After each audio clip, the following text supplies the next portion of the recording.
D'abord, une personne qui, intellectuellement parlant, était brillante toujours, mais ses capacités scientifiques et intellectuelles étaient toujours imprégnées du sacré de la Torah. Nous sommes en ligne avec le Rav Eliaou Zini, Rosh Yeshiva de Or Yeshua à Haïfa. Rav Zini, shalom. Shalom à vous, à tous les auditeurs, évidemment. Alors, cette fois-ci, nous vous avons sollicité non pas pour parler des derniers développements, qu'ils soient politiques ou spirituels, mais pour évoquer la mémoire, le souvenir d'un de vos très chers élèves qui est disparu il y a de cela quelques semaines. Il s'agit de Pascal Lévy, Zichrono Livracha, dont on commémorera les Shloshim à la fin de cette semaine. Je voudrais qu'avec vous, vous nous aidiez à mieux connaître la personnalité de Pascal Lévy, qui était une personnalité hors norme, il faut bien avouer, dans la communauté francophone en Israël, mais aussi, on va dire, dans l'État d'Israël.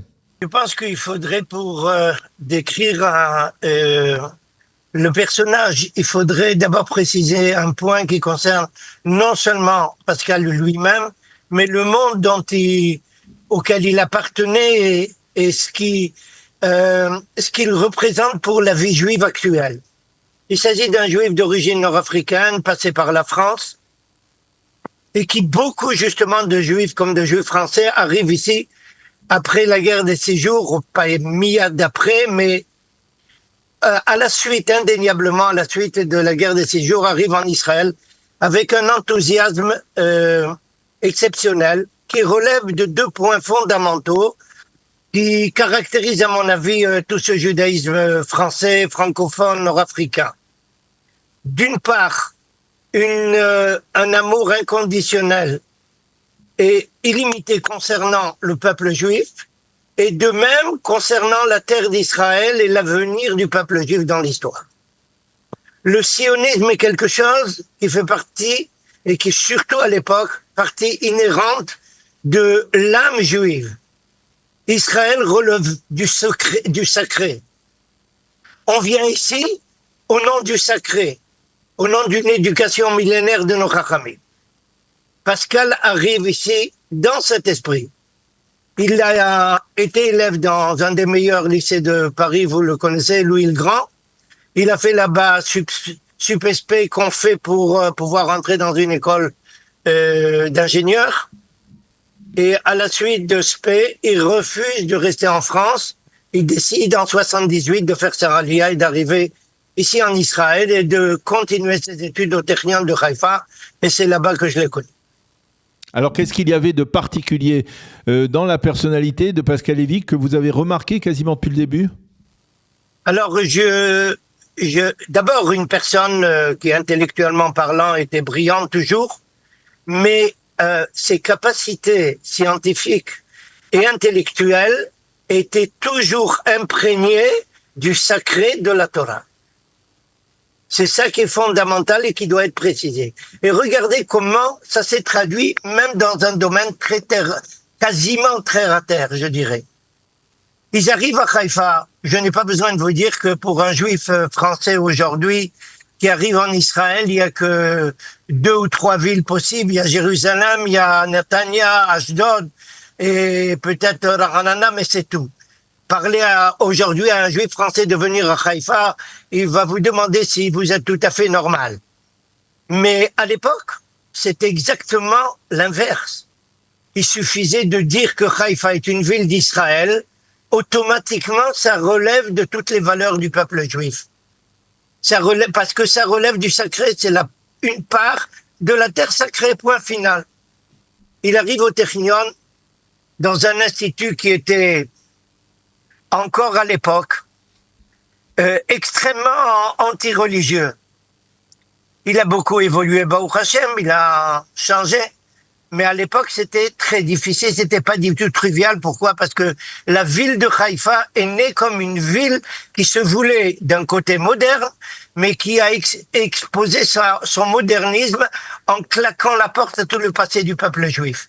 Donc, toute personne qui parlait de sacré pour une ville comme Haïfa, c'était se revenir en galoute. Mais pour un juif comme Pascal Lévy et de beaucoup d'autres personnes qui lui ressemblent, Baruch Hashem, Haïfa relève justement du sacré, il arrive ici et il habite dans un quartier où il y avait très peu de gens religieux, sur le Carmel, avec ses beaux-parents, dans un appartement remarquable. Et pourtant, malgré cela, il décide de quitter l'endroit pour aller s'installer dans un des faubourgs de Haïfa, Kiryat Ata. Pourquoi? Parce que dans l'endroit où ils habitaient, il n'y avait pas d'école adéquate afin que ses enfants puissent recevoir une éducation religieuse comme ils l'entendaient. Vous voyez, il est à l'intérieur du monde technologique le plus sophistiqué d'Israël, Raphaël et autres.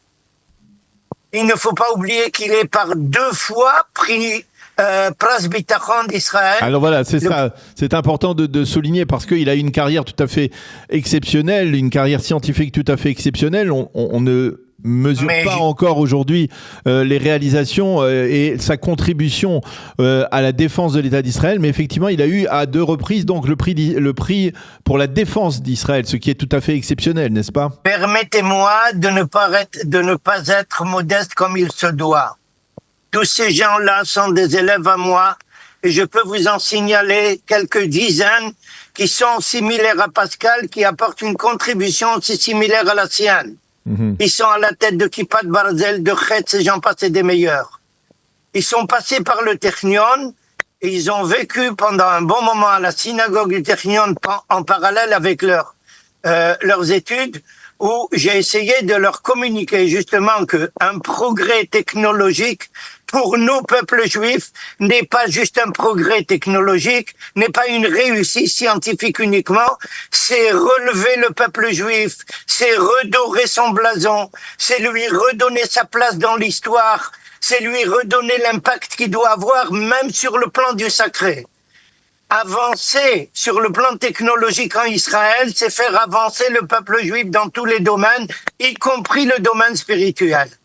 Et jamais ça a été 2 domaines, sans aucune dichotomie, c'est les 2 aspects du même problème. Et c'est comme ça qu'ils ont été éduqués. Alors Pascal a vécu ça intimement et profondément, et il l'a exprimé dans ses études, dans son travail, même dans sa recherche. Lors de son enterrement, justement, un de ses camarades à lui, Amavdil Chaim Tovim, qui est aussi un ancien du Technion du même groupe, qui est aussi venu de France, qui est chef de département à Raphaël, a bien précisé devant le cercueil comment chaque recherche et chaque idée qu'il essayait de formuler et de forger afin d'arriver à des résultats adéquats à la défense d'Israël, c'était toujours avec un esprit de Torah qui était mêlé. Et c'est ça qui est extrêmement important. Et regardez jusqu'où ça va. Il a été Pras Bitachon Israël une première fois, et malheureusement, il a été atteint de la maladie grave. Pendant 10 ans, il a continué à se battre contre cette maladie, mais en même temps à continuer à se battre pour faire progresser la recherche à Raphaël et pour faire avancer la défense d'Israël.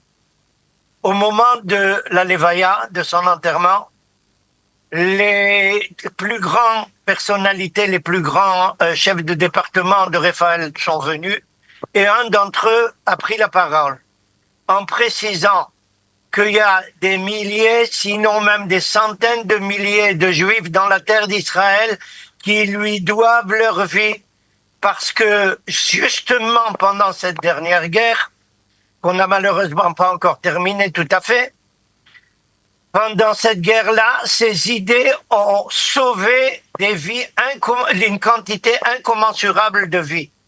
Il a continué à s'adonner justement à cette recherche et à ce progrès technologique parce que pour lui, c'était défendre le peuple juif avec son identité.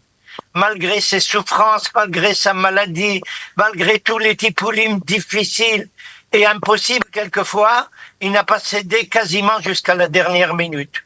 Et j'oserais même dire plus que cela. Il y a à peine de cela, je pense 2 mois, peut-être 3 mois, un des points qui lui tenait à cœur, c'était de faire rentrer à la synagogue un Sefer Torah. Et c'est ce qu'il a fait. Il a fait écrire un Sefer Torah. Et il a été introduit à la yeshiva chez nous. Parce que c'était important à ses yeux que tout tourne autour justement de notre conception juive, du peuple juif et de notre rôle dans l'histoire humaine. Et à tel point qu'il habitait à Kiryat Ata, comme je vous l'ai dit, pour l'éducation de ses enfants, un quartier bien plus, ordinaire, pas aussi du standing de Carmel. Mais tous les Shabbats matin, après la prière, il donnait un cours de Talmud. Et grâce à Dieu, il n'a pas été le seul et il n'est pas le seul. Il a été une personne extrêmement particulière. J'ai un témoignage devant nous, justement dont je vous parlais, de sa contribution à la défense d'Israël, qui est incommensurable. Je ne connais pas les détails, je ne les connaissais même pas, je n'avais même personnellement pas d'idée à quel point il avait contribué avec ses réalisations à la défense du peuple juif. J'en ai pris conscience lorsque j'ai entendu tous les gens de Raphaël l'honorer et préciser ça. Et ça veut dire que, en parallèle avec tout ce qu'on a dit jusqu'à maintenant, le personnage était extrêmement modeste. Moi qui l'accompagne depuis plus de 40 ans, je ne savais même pas cela. Je ne savais même pas combien sa contribution était gigantesque.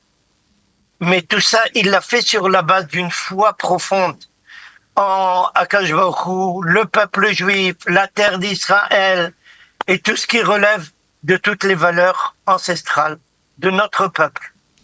Et c'est ça qui est important et c'est ça qui doit rester pour les autres générations à venir. Et c'est ce qui restera probablement, bien entendu, du souvenir de Pascal Lévy, Zichrono Livracha, qui était donc votre élève et qui était une personnalité tout à fait exceptionnelle et qui a donc apporté une contribution exceptionnelle aussi hors norme à la sécurité et à la défense de l'État d'Israël. Je vous remercie beaucoup, Rav Zini. Si vous permettez, Daniel, oui. Je rajouterai juste un tout petit point. Oui, oui. Il a écrit des Chidushei Torah qu'il envoyait à tous les membres de Raphaël, qui appréciait ça énormément. Et un point important que je voudrais signaler très brièvement. Quand Yaakov Avinu apprend que Yosef est encore en vie, il y a écrit dans la Torah, Vatechi Ruach Yaakov Avirem. Et les dix de la Shekhinah lui reviennent. Mais dans le verset d'après, il est appelé tout de suite Israël. Comment on passe brutalement de Yaakov à Israël? Juste à cause de la Shekhinah? Non, il y a bien plus que ça. Il expliquait à juste titre que justement, à partir du moment où il a compris que Yosef n'est pas perdu dans l'histoire et qu'il reste, à ce moment-là, il redevient Israël. Il comprend qu'il n'est plus juste Yaakov, il est Israël dans toute sa plénitude. Mais on a bien compris ce message. Merci encore une fois à Rav Zini de nous avoir permis de mieux découvrir la personnalité de Pascal Lévy, Zichrono Livracha, dont on marquera les shloshim à la fin de cette semaine. Merci encore Rav Zini d'avoir été avec nous ce matin. Merci à vous également.